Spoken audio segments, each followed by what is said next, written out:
Hey guys, it's Ben. It is now Monday, and it really is turning out to be a Monday. Been chasing my tail trying to get everything I need done today, and of course, misunderstanding schedules, misunderstanding times, good fun stuff. Outlaw Nights is going to be coming to Indiegogo on September 24th. Be on the lookout for that. As of tomorrow, it will be exactly 2 weeks until we launch. So that's really exciting stuff. Let's get it going. Email list is growing nice. I hope y'all enjoyed that preview I sent you guys. Very proud of that.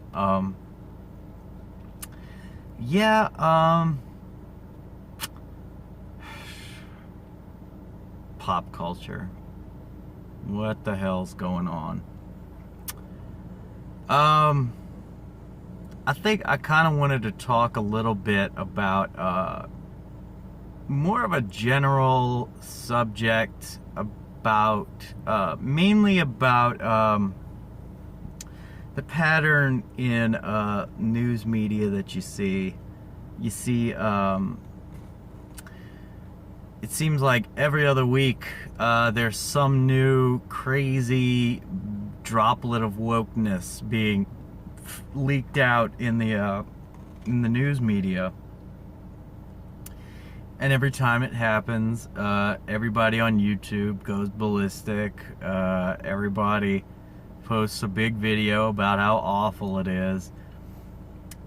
But I find that it's like a good 90% of the time what they're talking about in these interviews doesn't really come into fruition. It's like they'll do like something slightly derivative of it, but it won't be a full-blown I think the best example for that was just literally any time a Star Wars movie is about to come out, there's a new article every other week about some crazy change they're making to the story, and it never ends up happening in the movie itself. It makes me think, it really just makes me think about the fact that number one, make no mistake about it, the people who write these articles, number one, they're very much in love with themselves, and they're very much in love with their prestige.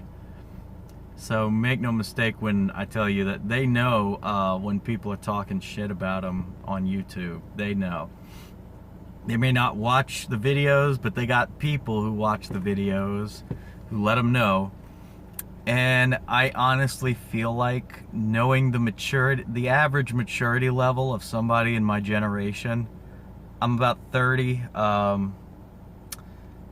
pretty much, knowing the maturity levels going on right now, especially when it comes to online journalism, it feels like it's devolved into a giant game of who can piss the other person off the most. That's how I feel about it, at least. Just from looking at, it's like you get the vibe that the authors who write these really stupid articles about wokeness, it's like they're deliberately trying to piss off their opponents. You know what I mean? It's like they're not actually telling you what they really think. They just really want to piss off their enemies, and they're gonna do it by any means necessary. And then our YouTube guys kind of respond in a slightly similar fashion, although I will admit the YouTube people have way more integrity than the online rags. Because I mean, the YouTube, most of the YouTube commentators I see, for the most part, when they get something wrong, they come out and they admit when they get it wrong. Online journalists don't do that. If they get something wrong, they try to gaslight everyone around them until it's just accepted as a fact. That's essentially what wokeness really is, ultimately, to me. It's just heavy doses of propaganda, heavy doses of, well, ignore these other factors that play into things. Ignore, reasoning. Ignore, motive. Ignore things like that. Just, it's all about, this bizarro, like, Cold War, atmosphere that's being cultivated. It really does feel like, back in the day when we used to learn about history and we used to learn about the Cold War, and like you'd learn about how paranoid everybody was of like, okay, the Russians are going to bomb us at this point. We got to get under, we got to practice hiding under the desk with our arms on our necks, because that's really going to save us from an atomic blast. But it was things of that nature. Things like, you think about incidents like, the biggest one that comes to my mind is the War of the Worlds incident in history, when Orson Welles put on his famous teleplay of War of the Worlds, and it sounded so realistic to people that you had a bunch of people around the nation panicking because they thought there was an actual alien invasion happening.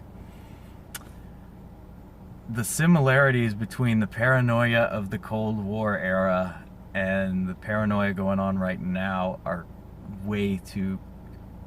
it's too similar to ignore, and it's really creepy to think about. But it's getting to that point. We got, it's the us versus them BS is going to keep perpetuating. We're going to, I just always find it just stunning to me how you see so many people. It's like, you get over your racism, you stop hating people, you stop judging people because of the color of their skin. These same people run all kinds of pieces about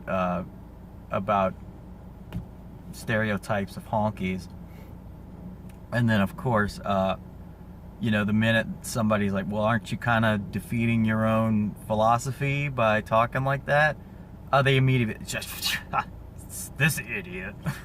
You believe this guy?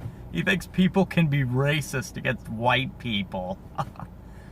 Apparently, I didn't know this, but apparently the rule is you're allowed to be a complete ignorant asshole, and you're allowed to completely just broad stroke a huge group of people if they make up the majority of the people in that country. That's apparently, it's okay then. So, just so y'all know, apparently it's mainly okay to be racially biased as long as you're biased against a majority group. If you're biased against a minority group, that's different. That's when you're a meanie weenie and we have to completely ruin your life. Anyway, the light at the end of the tunnel here, the bright spot of all this, is the fact that throughout American history, as many times as people have tried to pull the I'm going to control your life by one means or another, it usually ends up getting defeated one way or another. I'm thinking about Prohibition. Prohibition was the whole, let's make alcohol illegal, then nobody will want to drink. Cool. Sound like a familiar argument that's being told today? Well, anyway, all of these phases, they create enough rebellion to where, they can't just eliminate what they're trying to eliminate. And you'd think they would have kind of learned about this, but most of these people don't even know anything about history. And if you actually try to educate them on it, they'll tell you that you've learned white history. You've learned a fake history. It's like a racially biased history, Never mind the fact that most white people admit to the sins of white people, whatever. Anyway, on that cheery note, Outlaw Nights is coming to Indiegogo on September 24th. Be sure to be on the lookout for that. It is going to be an awesome story, and I believe it has something in it for everybody to enjoy. the themes that I'm exploring, I think everybody can identify with. So, you know, no need for, there's no need to ask me for representation, because chances are your human soul has been represented, okay? Thank you so much, guys. I'm going to be back with another video tomorrow. Still racking my brains for a nice topic to go over on video, in terms of like media. Again, I'm not one of these guys. I'm not a professional reviewer. I don't look at things that are gonna annoy me. I like to look at bad things, like legitimately terrible filmmaking. I think that's fun. But I'm not gonna watch crap that I know is designed to, you know, mess with me. You know, particularly most modern day, pretty much anything Marvel or DC Comics. Anyway, thank you so much, guys. That is my last little passive-aggressive jab for the day.